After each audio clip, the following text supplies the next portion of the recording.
comment a évolué notre section. Depuis l'élection de Hollande, nous sommes confrontés à la même problématique, la même politique antisociale. Les cadeaux au patronat, MEDEF en tête, la contribution des salariés, des retraités, le gel de nos pensions décidé par Sarkozy en 2010, augmentation au 1er avril au lieu du 1er janvier, poussé par Ayrault du 1er avril au 1er octobre. Ce qui impute fortement le pouvoir d'achat des retraités, en plus avec les 0,3% de contribution pour la dépendance, la suppression de l'abattement de 10% pour les couples ayant eu 3 enfants, suppression de la demi-part, augmentation de la TVA, maintien du gel du barème des impôts sur le revenu.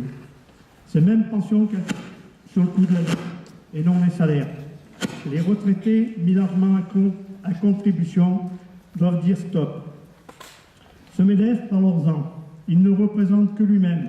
C'est un groupuscule qui fait comme s'il représentait le patronat est un contresens.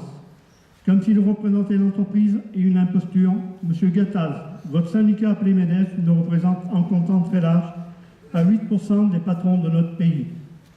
Et aujourd'hui, vous ne représentez que vous-même. Mais par contre, le gouvernement n'entend Hollande en tête que vous. Ce gouvernement socialiste complètement déconnecté de la réalité de notre pays. Les dirigeants de ce même parti ignorant la situation des salariés retraités. Il faut à ces bobos parisiens sortir de leur ghetto et être confrontés à la réalité quotidienne.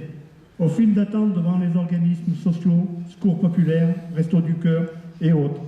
J'ai parfois honte quand devant l'union locale de Roussillon, ces gens qui attendent dans le froid, en une file continue, comment ne pas être révoltés devant cet état de fait alors que la pauvreté gagne du terrain. Le pacte de responsabilité qui vient d'être signé par la CFDT, CFTC, CGC. Encore une fois, ces organisations se couchent devant le patronat. Après l'ANI et son application dévastatrice qui commence à faire ses effets, le gouvernement donne les clés de la France au MEDEF. L'Europe qui demande ou exige la baisse du SMIC.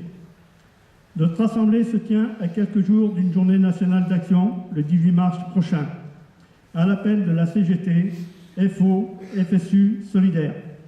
Quelle portée lui donne-t-on? Suite possible avec le 4 avril, appel de la CES.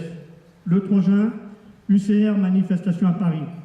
Ne restons pas sans perspective. Ces journées sont des temps forts, mais il nous faut débattre de la possibilité d'avoir d'autres actions plus locales.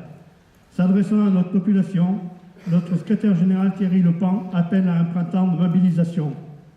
J'ose avoir l'espoir de voir des centaines de milliers de salariés retraités dans les rues se faire entendre, revendiquer haut et fort, ne pas laisser le train passer mais le prendre en marche. Seule une imposante, importante masse de personnes dans les rues fera infléchir et prendre un virage à gauche à nos gouvernants. Ne pas succomber aux sirènes du populisme, FN, qui dit tout et son contraire, pour attirer les personnes non ou mal informées à voter pour eux. Ne pas oublier les paroles de la présidente en 2010, qui nous traitait manifestants pour les retraites d'émeutiers et qu'il fallait condamner. Mais aussi de diriger nos regards vers les immigrés qui seraient un coût, et alors que c'est une richesse. De la remise en cause de nos acquis de plusieurs années. Ne pas se fier aux apparences. Le FN, c'est le fascisme qui arrive avec un masque pour tromper les salariés les plus démunis. Comment ce parti veut organiser les syndicats s'il était au pouvoir? Il souhaite surtout rétablir les syndicats pro-patronaux qui signifieraient un recul majeur des droits sociaux. Ne nous laissons pas berner par les sirènes de Marine, la bête immonde est toujours vivante. Je passe les détails de la politique néolibérale de ce gouvernement soi-disant de gauche. Que faisons-nous en face de ces attaques? Pour notre part, l'année 2013 fut marquée par une participation importante des retraités aux manifestations proposées, même si parfois le temps nous obligea à nous replier au foyer municipal.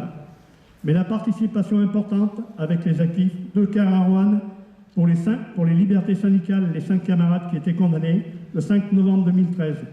1 quart à Lyon le 8 janvier dernier. Remerciements aux participants à ces actions qui démontrent notre combativité. Liberté attaquée par Sarkozy, poursuivie par Valls. Si nous faisons le bilan de nos collectifs, nous réunissons en moyenne 45 camarades par réunion, avec une réunion qui malheureusement, à la veille des vacances, a plombé cette moyenne, et tous les premiers lundis de chaque mois.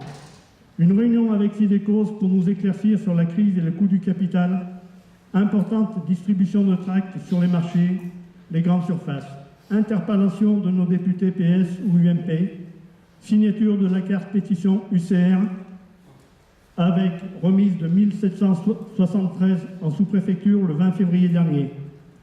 Même si là, nous pensons que nous aurions pu faire mieux, si chacun des 75 membres du collectif avait joué le jeu, le chiffre eût pu être doublé facilement. Il est important de s'engager dans les luttes, les initiatives proposées, même si certains esprits chagrins trouvent ridicule un rassemblement de 40 personnes devant une sous-préfecture. Ce sont les mêmes qui déclarent que les pétitions ne servent à rien. En ce qui nous concerne, la période est trop cruciale pour ne pas s'engager plus avant. Seul un rapport de force important fera changer de politique, fera prendre à notre virage une véritable politique en faveur des plus démunis, des salariés, des retraités, dont 8% d'entre eux environ sont obligés de reprendre un travail pour survivre. Je pense ce pourcentage nettement en dessous de la réalité. Ce ne sont en fait que des salariés déclarés. La lutte continue.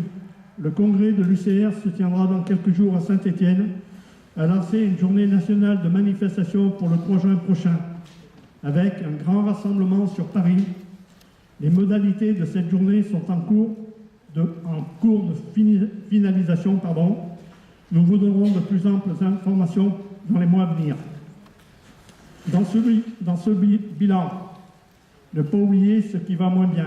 On en parlera ensuite, les réunions de village que nous avions commencées et qui ne sont pas suivies d'effet. L'objectif fixé pour la période avant le 1er juillet est de tenir 4 réunions. La balle est dans le camp des membres du collectif pour nous faire des propositions. Vous le verrez tout à l'heure par la présentation de Jean-Claude, mais la chute des syndiqués doit nous interpeller, nous inquiéter. Cette courbe ressemble à une descente olympique de ski. Il nous appartient à nous tous de nous engager à rompre cette spirale infernale, à engager là ou les discussions pour faire adhérer nos voisins, nos anciennes relations de travail, les gens que nous côtoyons parfois dans les activités autres. Et là, je pense à 2 associations qui sont proches de nous, le CAPER et LFR, que je remercie d'ailleurs de leur présence. Depuis quelques années, plus de 30 personnes rejoignent nos rangs, mais le chiffre est insuffisant, dû en grande partie à la maladie et le décès, malheureusement, comme l'a rappelé Jean-Claude, de nos camarades, plus de 20 au cours de l'année 2013. Ce matin, après le rapport du trésorier, nous vous proposerons de transformer notre section en syndicat multiprofessionnel, être plus autonome, correspondre plus à l'activité de la CGT aujourd'hui, occuper le territoire. Nous représentons 17 fédérations professionnelles et de ce fait, nous n'avons pas le droit, mais le devoir de ne laisser personne au bord du chemin. Notre syndicalisation doit correspondre aux demandes exigeantes de la population sur son secteur. Nous avons démontré cette importance en s'attaquant aux problèmes de santé avec le déficit programmé des médecins généralistes ou spécialistes dans un large périmètre géographique. Notre campagne pour la création de centres de santé interpelle nos syndiqués, mais plus largement la population, ainsi que la construction de la nouvelle clinique avec son flot des dépassements d'honoraires qui vont de pair dans le privé et qui atteint aujourd'hui le public.